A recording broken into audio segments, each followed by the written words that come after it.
Dr. Dorin. I'm a hair restoration surgical specialist. I've been doing this for 12 years. I attended Stony Brook University, where I received a Bachelor of Science in Biochemistry with distinction of cum laude. I went on to do some research at Long Island Jewish Medical Center in a pediatric urology department, looking for Wilms tumor, making RNA probes, putting my biochemistry background to use. And I applied to medical school, and I got into the New York College of Osteopathic Medicine, where I attended there for 4 years. And then I went on to do a residency and internship for 3 years in family medicine at Good Samaritan Hospital in West Islip.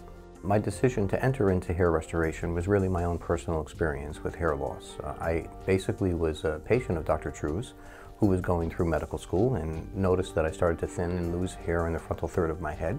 And I sought out for a hair restoration surgeon for about a year, and I came and settled on Dr. True. And during my experience with Dr. True, I got to know him, and he actually invited me to come to the practice and to see what it was about, because he knew I was a physician and I was graduating my residency soon. And I had an elective where I had some time off to come and do something special like hair restoration surgery in my program. And I fell in love with it. At that time, Dr. True offered me to become his associate and took me on as a preceptorship and fellowship training program. What I find most challenging about my job is communicating with the patients, sometimes the limitations that we have in restoring their hair. They have expectations of a complete full head of hair, and they may want a design that I would love to give to them, but it's just beyond today's technology to be able to provide what they're asking for, and to provide clear cut that I can improve their situation, but maybe not deliver exactly what they're expecting. I want to make sure we're on the same page and getting through to them and making sure that I've explained myself well enough and educated them what our capabilities are, as well as our limitations, are the most challenging. What I find most satisfying about my job is the actual change that it brings to people's lives.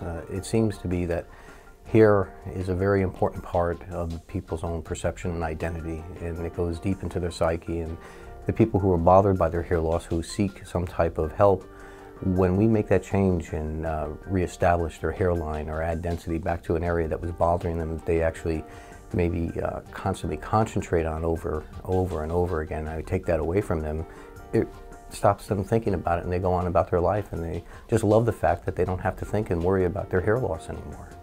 It is quite satisfying to see that. I myself experienced that as a patient, so I understand that. My free time, running an office and a surgical practice like this, there's not much free time, but what little free time I have, I normally do with physical fitness and martial arts with my kids, bringing them to soccer and football and basketball and practice, and try to stay in contact with my family.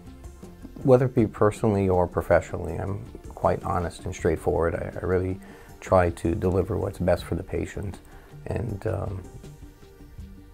bring about a change in their life that was brought about to me with my hair restoration surgery. It's quite satisfying.